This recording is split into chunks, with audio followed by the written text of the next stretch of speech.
I've decided to start a new life without you." The words hung in the air of the Willow Terrace, the elegant restaurant where we had gathered to celebrate my daughter's university graduation. Daniel Harper, my husband of 27 years, stood frozen with his champagne glass still raised, his declaration cutting across the toast he had been expected to make for Leela's achievements. The clinking of silverware stopped mid-motion. Conversations froze. 50 pairs of eyes darted between Daniel and me, waiting for my reaction, the tears, the shouting, the dramatic scene everyone anticipated. Instead, I smiled. "Congratulations on your honesty. My name is Elena Mercer. I am 52 years old, and until this moment, I had been flawlessly playing the part of the devoted wife and mother. I had set aside my own career ambitions to support Daniel through 3 business ventures, 2 career changes, and countless finding himself episodes. I had raised our brilliant daughter, Leela, who now sat beside me, her graduation cap slightly askew, her face frozen in shock. From the corner of my eye, I noticed Sophie Lane, Daniel's much younger girlfriend, shifting uncomfortably at the back table where she sat with people I had considered friends for decades. The same friends who apparently knew about the affair but never thought to tell me. The same Sophie who had attended our holiday gatherings, who had once called me for advice about her career. With calm precision, I reached into my handbag and withdrew a sealed cream-colored envelope. I placed it gently beside Daniel's plate. "What's this?" he asked, his triumphant expression faltering. "Something for you to read later," I replied evenly. I turned to Leela, whose face had gone pale, and kissed her cheek. "I am so proud of you, sweetheart. This day is still about your accomplishment." Then I rose, smoothed my dress, and addressed our stunned guests. "Please enjoy your meal. I wish you all a wonderful afternoon." With that, I walked out of the restaurant, my head held high, aware of 50 eyes following me. The heavy door swung shut behind me, cutting off the murmurs of shocked diners. Outside, the Savannah summer heat hit me like a wall, yet I welcomed it. For the first time in years, I could breathe freely. Behind me, I heard the restaurant door open and slam shut, followed by Daniel's frantic voice, no longer confident but high, pitched and desperate. "Elena, what the hell is this? What have you done?" I kept walking, allowing a small smile to escape. The envelope I had handed him contained the first step of my carefully plotted revenge, something I had meticulously planned for months. I had always been the practical one in our marriage. While Daniel dreamed big and took risks, I kept our family grounded. I had been the one to save for Lela's education, when Daniel invested recklessly in a boutique cafe chain. I was the one who worked extra hours as a finance manager at Ardent Solutions when his midlife crisis led him to quit a stable job to follow his short-lived passion for selling handcrafted furniture, a passion that lasted barely 6 months before he grew bored.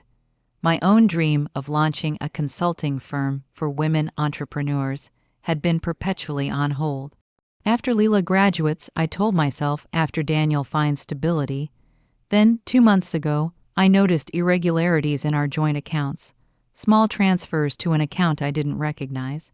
After 20 years of managing our family finances, these stood out like glaring red flags. I could have confronted Daniel immediately, but something inside me held back. Perhaps it was intuition, or perhaps it was the growing distance between Daniel and me over the past year. Either way, I began quietly investigating.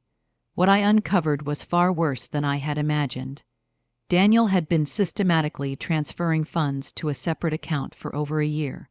He had also been taking Sophie to lavish restaurants, buying jewelry, and even looking at beach-front properties, all while insisting we needed to tighten our belts for retirement. Then came the text messages I discovered when Daniel carelessly left his phone unlocked. Messages about their new life together. Messages about how he was finally breaking free. Messages detailing their plans for the day after Lela's graduation.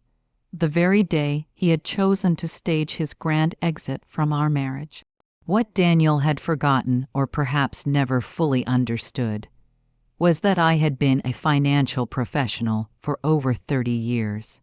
I knew money trails, I could trace assets, and most importantly, I remembered the prenuptial agreement we had signed 27 years ago, when I had more family wealth than he did. The agreement he had insisted upon, ironically to protect his future earnings, included a fidelity clause that would become his undoing. While Daniel plotted his escape with Sophie, I was quietly building my case. I consulted attorneys. I documented every hidden transfer. I gathered evidence of their affair. I prepared divorce papers. I timed everything perfectly, knowing Daniel would want to wait until after Leela's graduation to avoid ruining her day. What he didn't expect was that I would serve the papers the morning of the graduation, before his grand announcement. With the documents safely filed and inaccessible to him, I was 3 steps ahead. I didn't return to the restaurant. Instead, I drove to our home, a spacious colonial in Savannah's historic district we had bought 15 years ago, the house Daniel had already promised to Sophie. According to the texts he never knew I had seen. I parked, entered our shared home calmly, and everything looked the same: the family photos on the walls, the antique grandfather clock that had belonged to my father, the worn leather couch where Daniel and I had once dreamed of our future. Yet everything had changed. I went upstairs to the master bedroom and opened the closet. Daniel's clothes were packed neatly in suitcases, tucked away in the back, ready for his planned departure. I couldn't help smiling at his predictability, meticulous about clothing, careless about everything else. My phone buzzed nonstop. Messages from friends at the restaurant, from Leela, even from Daniel's sister Diana, who had flown in for the graduation. I responded only to Leela, "I'm okay. This isn't your burden. Enjoy your graduation. We'll talk tonight." "I love you." I had shielded her from the truth for months, not wanting to overshadow her final semester with family drama. She might be angry I hadn't told her, but I knew she would understand eventually. Leela had inherited my practicality along with her father's charm, a combination that helped her graduate with honors. 3 hours later, I heard Daniel's car in the driveway. The front door slammed open. "Elena," he shouted, his voice echoing through the house. "Where are you?" I was sitting in the living room, calmly reviewing documents on my laptop. I closed it as he stormed in, face flushed with anger, the envelope clutched in his hand. "What is the meaning of this?" he demanded. "You served me with divorce papers today of all days." "I thought it aligned nicely with your plans," I said calmly. "You wanted a new life. I'm simply helping facilitate the transition." "You had no right to," he began. "I had every right," I interrupted steadily, "just as you had every right to choose Sophie. We all make choices, Daniel. The prenup expired years ago," he said smugly. "Any lawyer will tell you that." I allowed a small smile. "Actually, it didn't. Section 12 specifically states the fidelity clause remains in effect for the duration of the marriage. Your lawyer should have explained that to you." "Oh, wait, you didn't consult one, did you?" Color drained from his face as reality sank in. The prenuptial agreement he had insisted on to protect his potential wealth would now cost him everything. The house, the vacation property in Savannah, his share of our retirement accounts. His grand announcement at the restaurant had just become the most expensive mistake of his life. "You can't do this to me," Daniel said, collapsing onto the couch.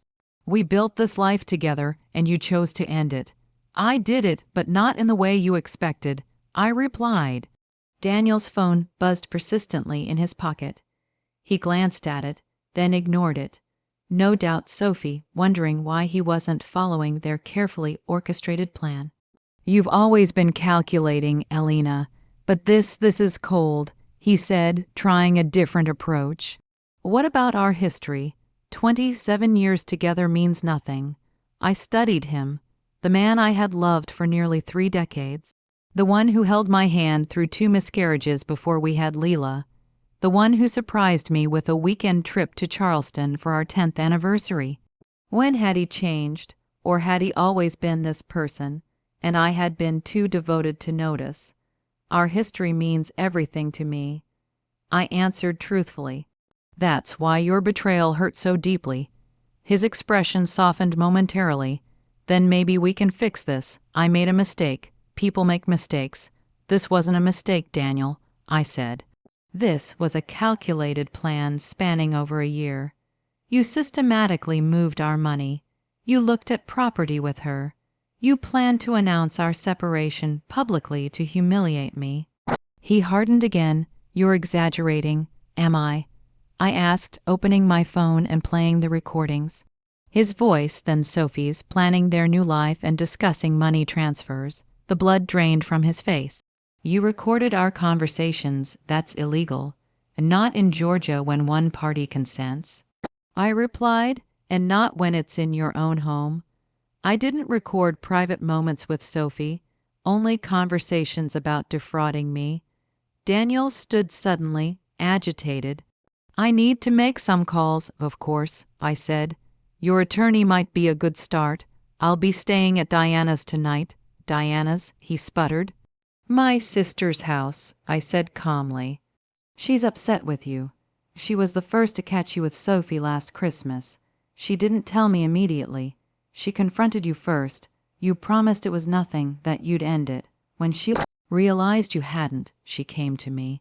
Another blow he hadn't anticipated. He muttered, Everyone's betraying me. Ironic, isn't it? I said, gathering my purse and a small overnight bag. You have until tomorrow evening to remove your things from the house. After that, the locks will be changed. As I headed for the door, he called after me, desperation in his voice. What about Leela? Have you thought about how this affects her? I paused, anger finally breaking through my calm facade. Don't you dare use our daughter as a shield, Daniel. You certainly weren't thinking about her when planning your new beachfront life with Sophie. His phone buzzed again. He groaned. Problem? I asked. Sophie is already at the apartment. She moved her things in. I smiled. The apartment you put in both your names, the lease you signed last month. Daniel nodded, confused. You might want to check with the leasing office. That application was flagged for credit issues and never completed. The agent called our home phone to verify details. I handled it myself. I walked out, leaving Daniel to face the first of many consequences. His carefully planned new life was unraveling faster than he could process. Diana lived in a charming bungalow across town, near the university where she taught literature. When I arrived, she greeted me with a fierce hug. I just heard from Leela, she said, pulling me inside. Are you okay? I'm better than expected. I admitted, following her to the kitchen where a bottle of wine was already open. I never thought Daniel would make such a spectacle. Diana said, pouring 2 glasses, the restaurant in front of everyone. He's lost his mind. It was meant to humiliate me. I explained, accepting a glass, a public rejection. I couldn't fight back without looking hysterical. Diana's face darkened. My brother always had a flair for drama, but this is beyond anything I expected. We settled in her sunroom, surrounded by potted plants and bookshelves. Diana had never married, valuing her independence and academic pursuits. Over the years, I sometimes envied her freedom. What did you put in that envelope that made him so upset? She asked. I explained the contents of the envelope to Diana, the divorce filing, the evidence of Daniel's financial deception, and most importantly, the prenuptial agreement that would leave him with far less than he had planned. The prenup, Diana said, amused. I remember when he insisted on it. Your father had just given him money for his first business, and he was so worried about protecting it. She laughed bitterly. The irony is delicious. My phone rang. Layla. I took a deep breath before answering. Mom, she said immediately, voice strained, I'm coming over to Aunt Diana's. Honey, you don't have to, I began. I'm already on my way, she interrupted. Dad is telling everyone you've lost your mind, that you've been planning this for months. He's saying horrible things. Of course he was. Daniel always rewrote narratives to cast himself as the victim. Let him talk, I said. The truth will become clear soon enough. 20 minutes later, Leela arrived, still in her graduation dress, though her makeup was smudged from crying. She fell into my arms like she used to after childhood nightmares. Why didn't you tell me? She asked, voice muffled against my shoulder. I didn't want to ruin your final semester. I explained, you worked so hard for this day.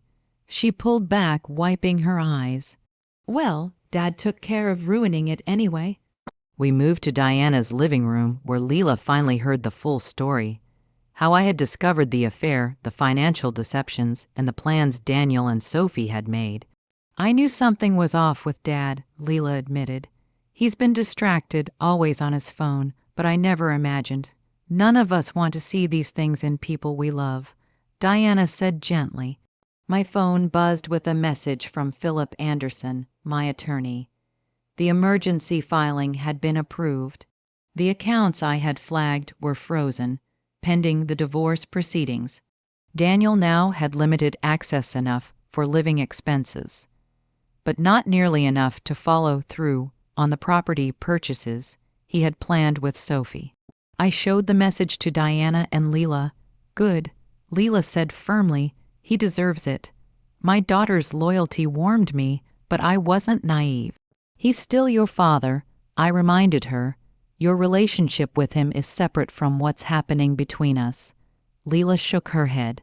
Maybe someday. Right now, I can't even look at him. He hugged me this morning and told me how proud he was of all while planning to blow up our family hours later.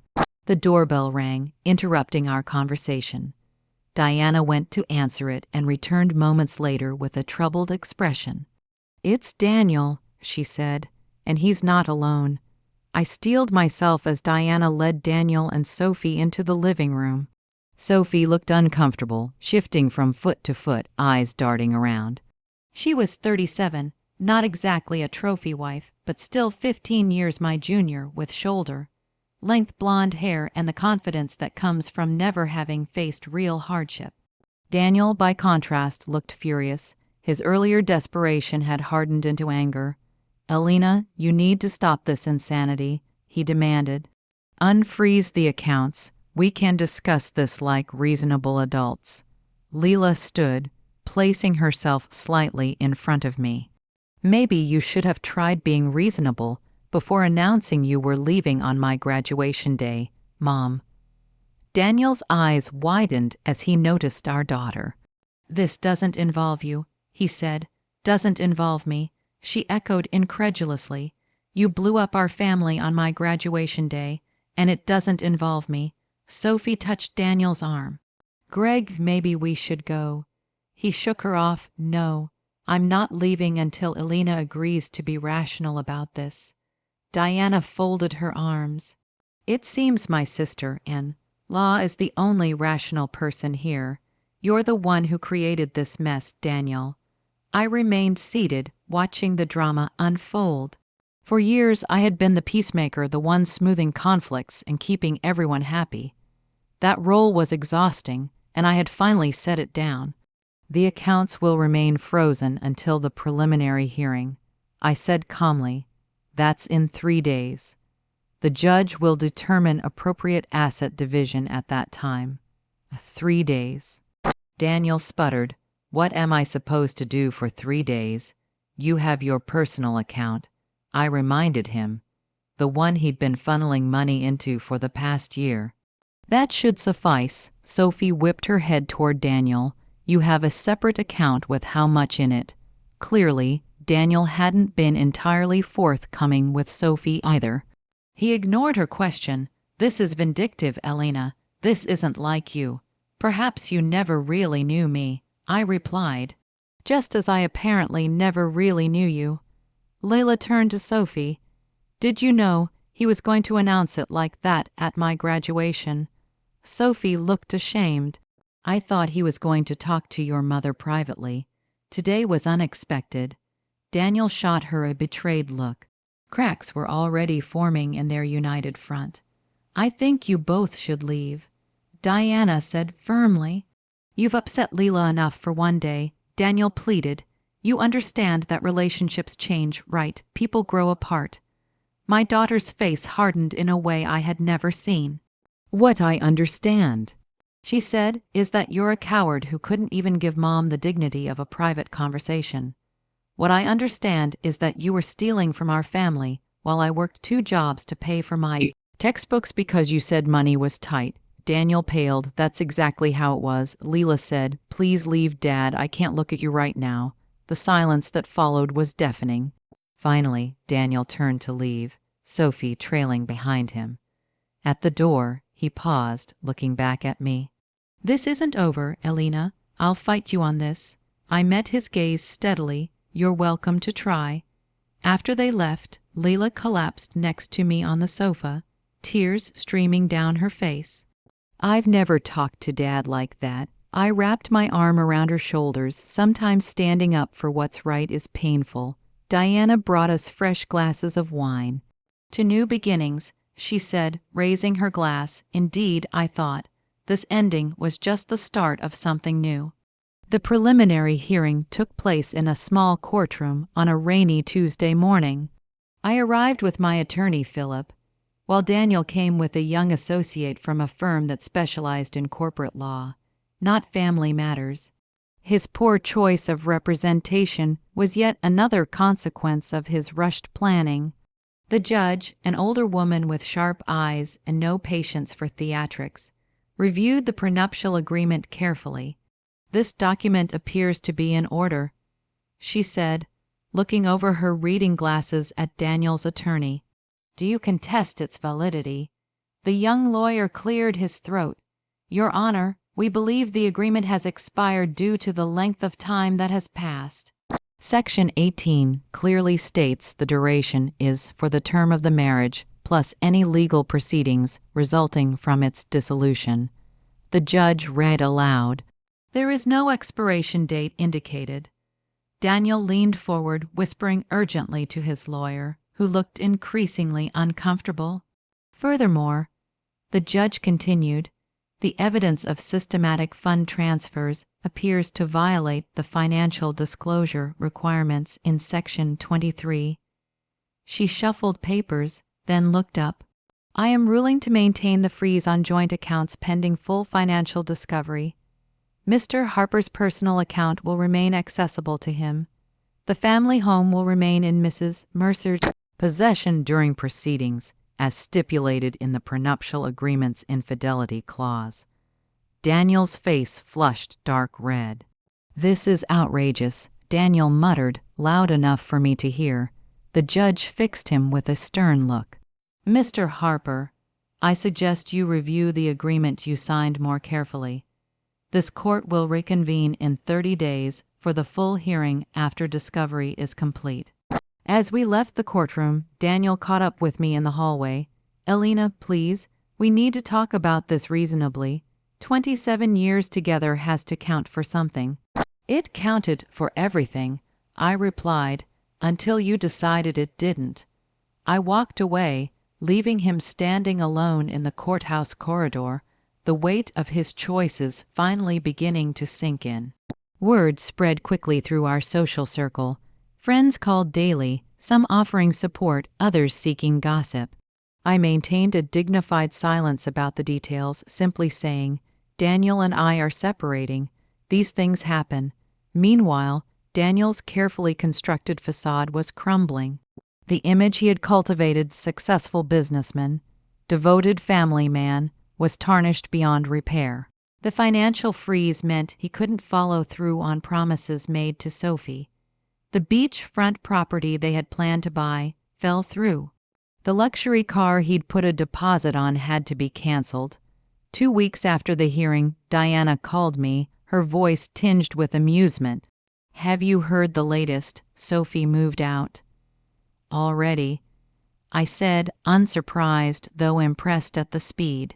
Apparently, she'd discovered that Daniel's business wasn't as successful as he claimed. The substantial savings he bragged about didn't exist. She told her friend she didn't sign up to date a man with financial problems. I couldn't help but laugh. He had always been good at creating illusions. Meanwhile, I was rebuilding. The financial security I had maintained independently gave me freedom Daniel had never anticipated.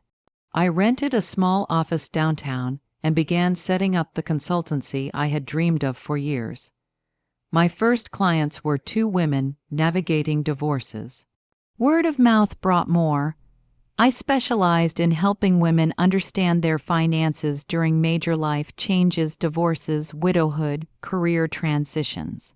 The work was immediately fulfilling in a way my corporate job never had been.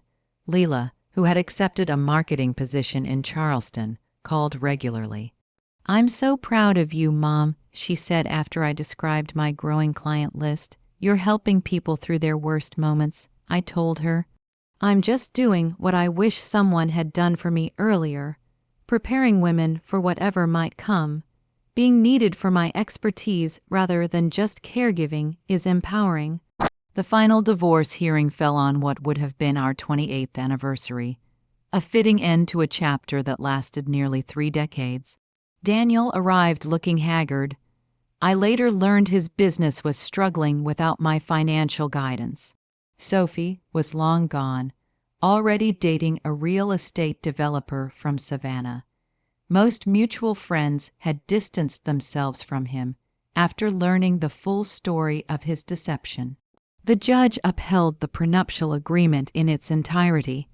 Daniel left with his personal possessions, his struggling business, and the small amount in his private account, barely enough to secure a modest apartment after paying his attorney.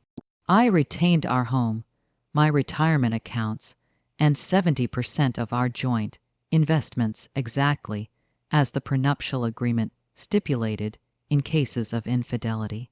The justice was poetic. The very document he had insisted on to protect himself had become his downfall. As we left the courtroom, Daniel approached me one last time. "I made a terrible mistake," he said quietly.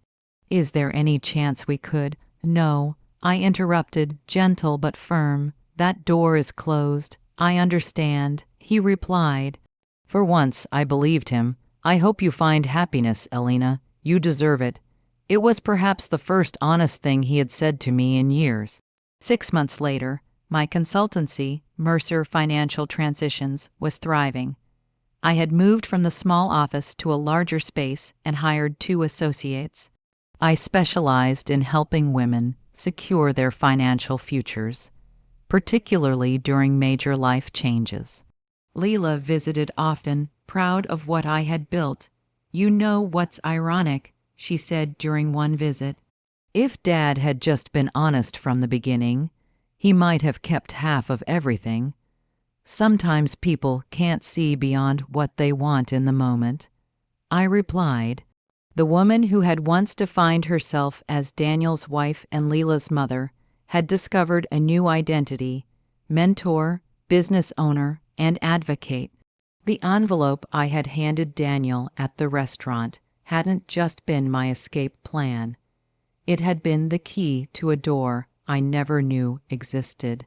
Behind it, I found not only revenge, but reinvention.